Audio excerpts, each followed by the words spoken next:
14واں پارہ سورۃ الحجر۔ حجر مدینہ اور شام کے درمیان میں ایک بستی کا نام ہے۔ قوم سمود اس میں آباد تھی۔ صالح علیہ السلام اس کی طرف آئے تھے۔ اونٹنی اللہ نے بطور نشانی ان کی طرف بھیجی تھی اور انہوں نے اس کو مار دیا تھا، تو چیخ کا عذاب ان پہ آیا تھا۔ اس قوم کا تذکرہ ہے اس میں، تو اس لیے اس کا نام سورۃ الحجر ہے۔ آغاز میں اللہ تعالیٰ نے فوائد بیان کیے ستاروں کے، کہ ستارے اللہ نے بنائے ہیں آسمان کی زینت کے لیے، اور وہ شیطان اور جن جو آسمان کی سنی سنائی باتوں کو چرانے کے لیے جاتے ہیں، ان کی طرف شعلہ بن کے پڑتے ہیں۔ جیسے ہم دیکھتے ہیں بعض کا شعلہ ٹوٹ کے آسمان سے گر رہا ہوتا ہے، تو وہ ستارہ کسی شیطان جن کو بڑھ رہا ہوتا ہے جو آسمان کی طرف جانے کی کوشش کرتا ہے۔ شیطان نے اللہ تعالیٰ سے مہلت مانگی تھی، جب اللہ تعالیٰ نے اس کو کہا کہ تو دھتکارا ہوا ہے، تو نے بات نہیں مانی، تو اس نے کہا تھا مجھے مہلت دو، قیامت تک کے لیے مجھے مہلت چاہیے، زندگی بھی چاہیے، مہلت بھی چاہیے، میں تیرے بندوں کو گمراہ کروں گا۔ اللہ نے کہا جا تجھے مہلت ہے۔ پھر اس نے چیلنج کیا تھا کہ میں ضرور ان کو گمراہ کروں گا اور ان کو دنیا مزین کر کے دکھاؤں گا۔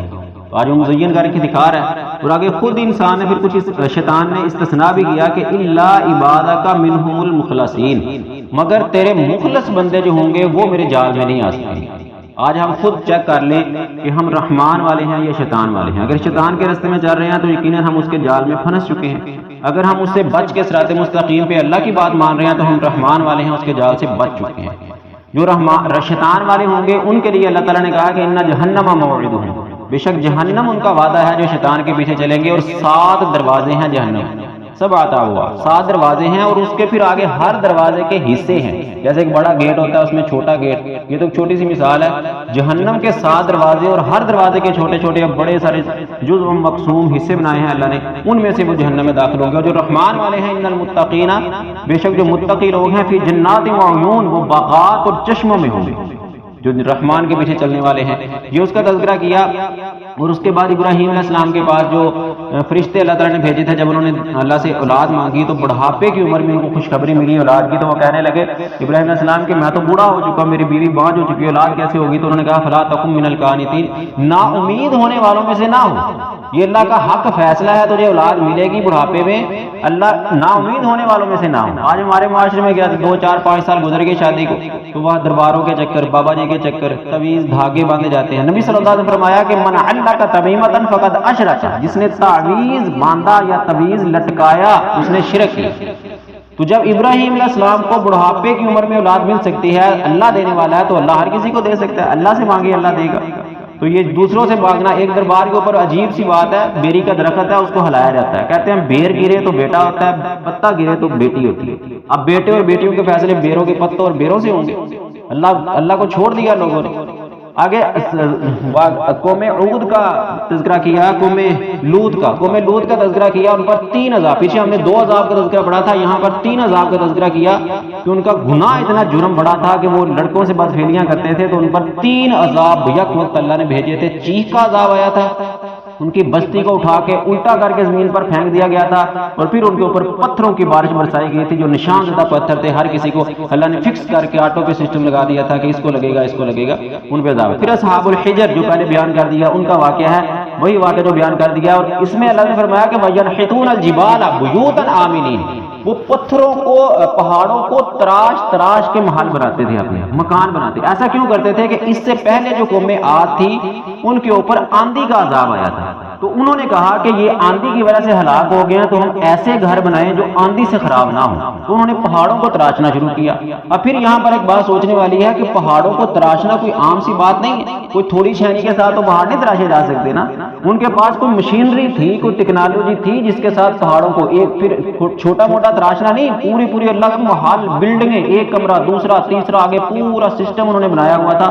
تو اس وقت بھی ٹیکنالوجی کچھ نہ کچھ تھی اس وقت کے دور کے مطابق، اور بعد میں اللہ تعالیٰ نے وہ ساری ٹیکنالوجی ختم کر دی۔ پھر آگے اللہ تعالیٰ نے فرمایا کہ وَاعْبُدْ رَبَّكَ حَتَّى يَأْتِيَكَ الْيَقِينُ، اپنے رب کی عبادت کرو موت کے آنے تک، صرف رمضان میں نہیں۔ ابھی دیکھ لو رمضان ہے نا، ماشاءاللہ ہماری 2 صفیں ہو جاتی ہیں مسجد کی، اور رمضان ختم ہوگا تب بمشکل فجر کی نماز میں 1 صف ہوا کرتی۔ کیا رمضان کے بعد 2 میں سے ایک چیز لازمی ہوگی، یا تو ہم مر جائیں گے یا ہم مسلمان نہ ہوں گے، کیونکہ عبادت نماز لازمی ہے مسلمان کے لیے زندگی تک۔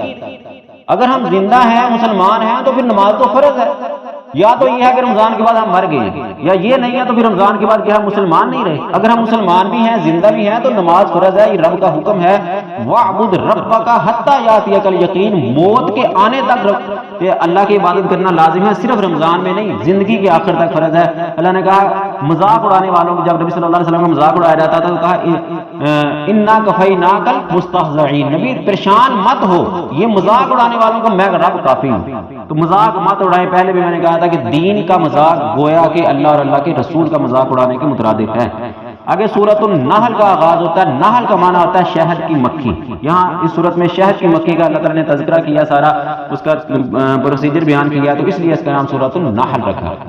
آغاز میں اللہ تعالیٰ نے جانوروں کے فائدے، کیونکہ جانور کے نام پہ تھی تو جانوروں کے فوائد بیان کیے کہ ہم نے جانور تمہارے لیے بنائے ہیں، یہ اس کی اون سے تم لباس بناتے ہو، اس سے گوشت حاصل کرتے ہو، اور یہ مزین تزیین خوبصورتی کا باعث بنتے ہیں، جانوروں کا آنا جانا خوبصورتی کا باعث ہوتا ہے، اور اس کے بعد تم اس پر بوجھ اٹھا کے لے جاتے ہو، یہ تمہارے سواری کے کام آتے ہیں۔ آگے فرمایا کہ وَيَخْلُقُ مَا لَا تَعْلَمُونَ، اللہ وہ کچھ پیدا کرے گا جو تم نہیں جانتے۔ اس وقت جانور تھے، آج وہ چیزیں سواری کے لیے، بوجھ اٹھانے کے لیے، 22 ویلر ٹرالر، بڑی بڑی گاڑیاں، ریل گاڑیاں، جہاز، یہ اللہ نے پہلے بتا دیا تھا قرآن میں کہ اللہ وہ کچھ پیدا کرے گا ما لا تعلمون، جو تم اس وقت نہیں جانتے تھے جب قرآن نازل ہو رہا تھا، تو آج اللہ تعالیٰ نے وہ سارا کچھ ہمارے لیے پیدا کر دیا۔ یہ پہلے اللہ تعالیٰ بتا چکے تھے۔ سمندر کے فوائد اللہ تعالیٰ نے بیان کیے کہ اس میں سے ایک تو تمہیں تازہ گوشت ملتا ہے، زیورات، جواہرات، ہیرے اس میں سے تم نکالتے ہو، پھر کہا کہ اس کے پانی پر تم کشتیاں چلاتے ہو، اس پانی کے اوپر جو سمندر میں چلتا ہے۔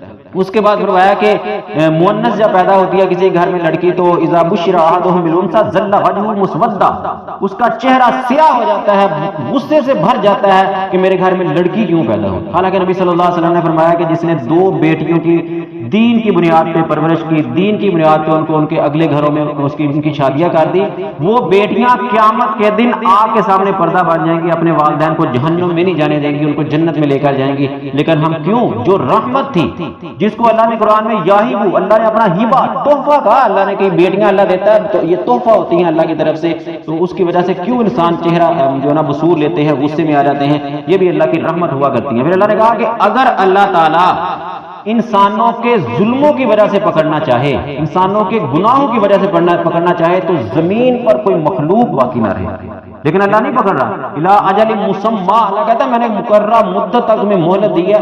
اب دیکھو مہلت کے باوجود اللہ کتنا پکڑ رہا ہے، اس کا مطلب ہے کتنے ظلم انسانوں کے بڑھ گئے ہیں، عذاب عذاب عذاب، آئے دن عذاب انسانوں کو مسلط ہو رہے ہیں، لیکن پھر بھی اللہ کہتا ہے میں نے تو کوئی نہیں پکڑا۔ یہ تو صرف چھوٹے چھوٹے جھٹکے اللہ تعالیٰ لگا رہا ہے، پکڑوں گا کب؟ مرنے کے بعد، اس وقت پکڑوں گا۔ آگے اللہ تعالیٰ نے فرمایا کہ میں نے تمہارے لیے دودھ بنایا۔ کیسے بنایا؟ وہ اللہ تعالیٰ نے دودھ کی فیکٹری کی مثال دی، جو جانور دودھ پیدا کرتے ہیں، فرمایا کہ ہم ان کے پیٹوں سے تمہارے لیے دودھ نکالتے ہیں، بین فارسن و دمن، گوبر اور خون کے درمیان۔ کیسا پروسیجر چلا دیا اللہ نے، وہ سارا معاملہ گوبر اور دوسرے خون کے درمیان سے دودھ بن کے انسان کے لیے رکھا ہے، انسان تیرے لیے پیدا کیا، کیا تو اس میں غور و فکر نہیں کرتا؟ پھر آگے شہد کی مکھی کا بیان کیا گیا، اللہ کہتے ہیں اوحینا، ہم نے وحی کی، اوحا ربک الی النحل، وحی کی تیرے رب نے اس کے دل میں بات ڈال دی کہ کیسے تو نے شہد تیار کرنا ہے۔ پھر بڑے بڑے لوگوں نے اس کے اوپر کتابیں لکھی، اس کا پورا ایک حکومت ہوتی ہے اس کی شہد کی، اس میں ایک ملکہ مکھی ہوتی ہے، کچھ حفاظتی مکھیاں ہوتی ہیں، کچھ ورکر مکھیاں کام کرنے والی ہوتی ہیں، کچھ نکھٹو مکھیاں جن کا کام صرف شہد کھانا ہوتا ہے وہ ہوتی ہیں، کچھ کا کام ان کا وہ چھجا بنانا۔ اب چھجے پہ انسان غور کر لے تو ان کا جو ایک خانہ ہوتا ہے نا، مسدس شکل کا ہوتا ہے، 6 خانوں والا، اور ہر خانہ ایک ہی سائز کا بناتی ہے۔ مجال ہے کوئی تھوڑا سا بھی 19-20 کا بھی فرق ہو، کیسے اللہ نے ان کے ذریعے ایسی انجینئرنگ ان کو ڈال دی کہ وہ بناتی ہیں۔ پھر اللہ نے کہا کہ ہم نے ان کو کہا کہ مختلف پھولوں سے جا کے رس لے کے آؤ، پھر وہ رس لا کے بناتی ہیں۔ کہتا ہے اللہ نے کہا کہ ہم نے سارا کچھ تیرے لیے بنایا۔ اس میں ایک بڑی اہم سمجھنے والی بات ہے، آخر میں کہا فیہ شفاء للناس، شہد کے اندر لوگوں کے لیے شفا ہے۔ شہد کی مکھی زہریلی ہے نا، ڈنگ مارے تو سوجن ہو جاتی ہے، لیکن اس زہریلی مکھی میں سے اللہ نے شفا والا شہد نکالا۔ تو یہاں ایک بڑا کمال کا نقطہ مفسرین نے لکھا ہے کہ بعض دفعہ جس چیز کو انسان برا سمجھ رہا ہوتا ہے اسی میں اس کا فائدہ ہوتا ہے۔ کسی چیز کو برا مت سمجھو، اس میں پازیٹیو مائنڈ کے ساتھ اچھا پہلو نکالنے کی کوشش کرو، ممکن ہے اسی میں فائدہ ہو۔ اب ہمارے معاشرے میں بات چلتی ہے جی یہ تو ہے ہی بے دین، اس کو کیا کرنا ہے دعوت دے کے۔ اس کو کیا فکر؟ اور نبی محمد صلی اللہ علیہ وسلم نے کن کو دعوت دی تھی؟ مشرکین مکہ جو 360 بت، ہر ڈگری پہ ایک بت کعبے میں رکھ کے پوجا کرتے تھے، ان کو نبی صلی اللہ علیہ وسلم نے توحید کی دعوت دی تھی۔ تو ہر کسی کو دعوت دو، انہی مشرک بے دین میں سے ہی اللہ تعالیٰ نکالے گا، جس طرح مکہ کے لوگوں میں مشرکوں کی اولادوں میں سے اللہ تعالیٰ نے دین والے لوگ نکالے تھے۔ پازیٹیو مائنڈ کے، دیکھو موبائل اللہ نے دے دیا نا ہمیں نعمت کے دور، اس میں دونوں پہلو ہیں، نیگیٹو بھی ہے پازیٹیو بھی ہے۔ اس میں گانے، موسیقی، ناچ گانا، فلم، یہ سارے نیگیٹو پوائنٹ ہیں، اور اس میں تلاوت قرآن، حدیث، اچھی باتیں سننا، یہ پازیٹیو۔ اب ہماری ذمہ داری ہے کہ ہم نے اس میں سے کیا لینا ہے۔ جس طرح اللہ نے زہریلی مکھی میں سے شفا والا شہد نکال دیا، اس زہریلے، میں کہتا ہوں شہد کی مکھی سے زیادہ یہ موبائل زہریلا ہے انسان کے لیے۔ اس زہریلے موبائل میں سے اچھی باتیں سننا، اچھا پہلو نکالنا، یہ ہے انسان کی ذمہ داری جو اللہ نے انسان کے اوپر ڈالی۔ آخر میں کہا کہ انسان صبر کی تلقین کی، پہلے دعوت کا اسلوب بیان کیا کہ دعوت کس طرح دینی ہے، حکمت کے ساتھ، اچھائی کے ساتھ دعوت دینی ہے، اور اگر تجھے جھگڑے کی ضرورت پڑے تو اچھے طریقے کے ساتھ جھگڑا کرنا ہے، زیادہ تان تشنی نہیں کرنی۔ اور آخر میں کہا کہ صبر کرو، صبر کرنے والوں کے ساتھ اللہ ہوتا ہے۔ اللہ تعالی ہمیں صبر کرنے کی توفیق عطا فرمائے اور قرآن کو سمجھ کے عمل کرنے کی توفیق عطا فرمائے۔ وما علیہ